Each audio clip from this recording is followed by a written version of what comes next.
Nah, untuk membuktikannya dari pH tester. Jadi ini tidak ada manipulasinya. Kita buat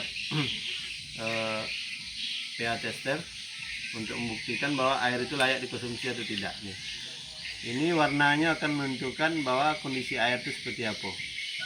Ini pH tuh. Ya, kok pH tester ini. Ini kita kacau. Nah, airnya akan bersifat hijau kan? Nah, itu bersifat kuning. Jadi pada memang air itu juga. Iya. Apa? Ya.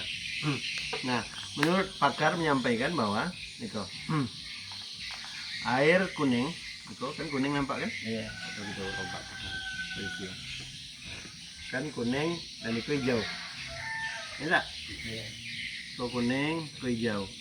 Artinya menurut keterangan yang disampaikan di situ bahwa air yang kuning itu adalah air yang bersifat asam. Jadi kalau konsumsi kita lama itu akan menyebabkan penyakit yang kita sebut tadi. Iya. Obesitas, kolesterol, darah tinggi dan sebagainya. Air mineral ini posisinya. Dia bersifat 7. Ya, ini posisinya masih aman untuk dikonsumsi lama. Dan kita membutuhkan air itu banyak air netral, namanya air netral, air mineral itu. Dalam posisi netral itu kita perlu 70% dalam keseharian nih. Air itu tadi. Nah, kembali ke apa? Ke Alkabes.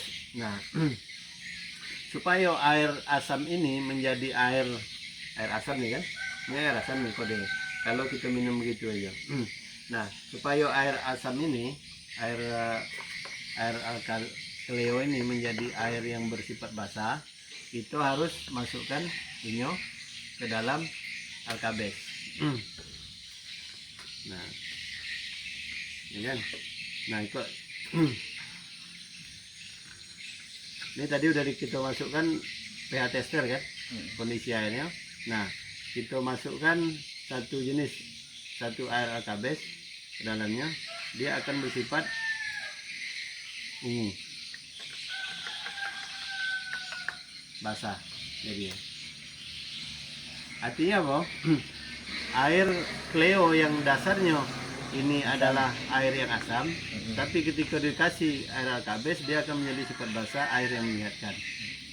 Mengapa kita menggunakan air yang asam untuk ini? Karena TDS-nya, karena TDS-nya itu kecil.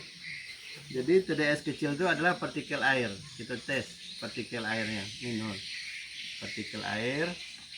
Ini mengapa partikelnya harus kecil? Nah ini, partikelnya di angka 9, ya kan? Ke 9 partikelnya.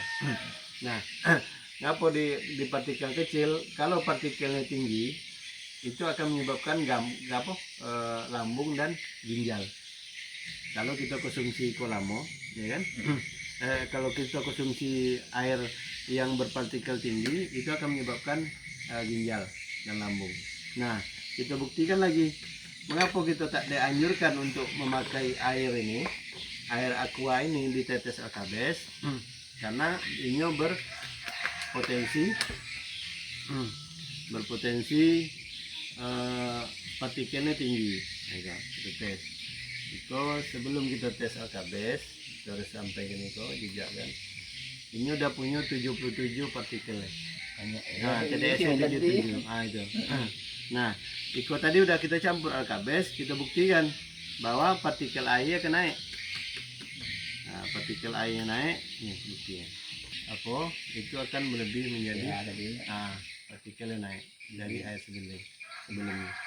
Jadi untuk konsumsi kesehatan itu lebih bagus partikelnya rendah untuk itu semua.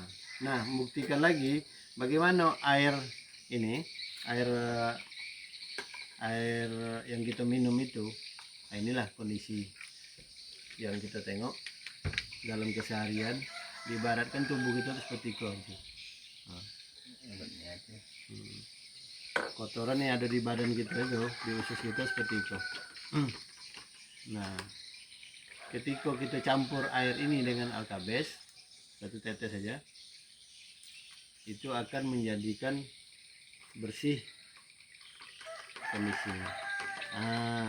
Makanya yang kita makan kita minum harus dicampur dengan alkabes supaya ini menjadi antioksidan.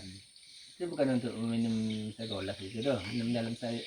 Nah, jadi kita kebutuhan keseharian itu adalah 100% air tuh, 70% air yang bersifat netral, karena dianjurkan air yang sifat netral itu ada aqua, LE mineral, ya kan?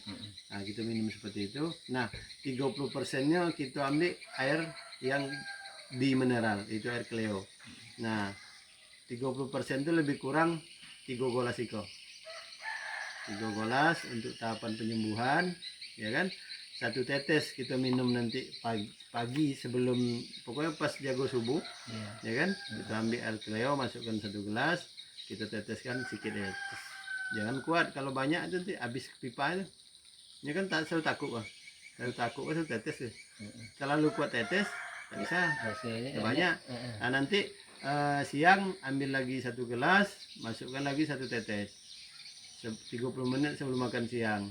Setelah itu nanti untuk sebelum tidur malam ambil lagi 1 gelas, segelas ini 1 tetes lagi. Insya Allah udah cukup untuk menjaga kesehatan tubuh.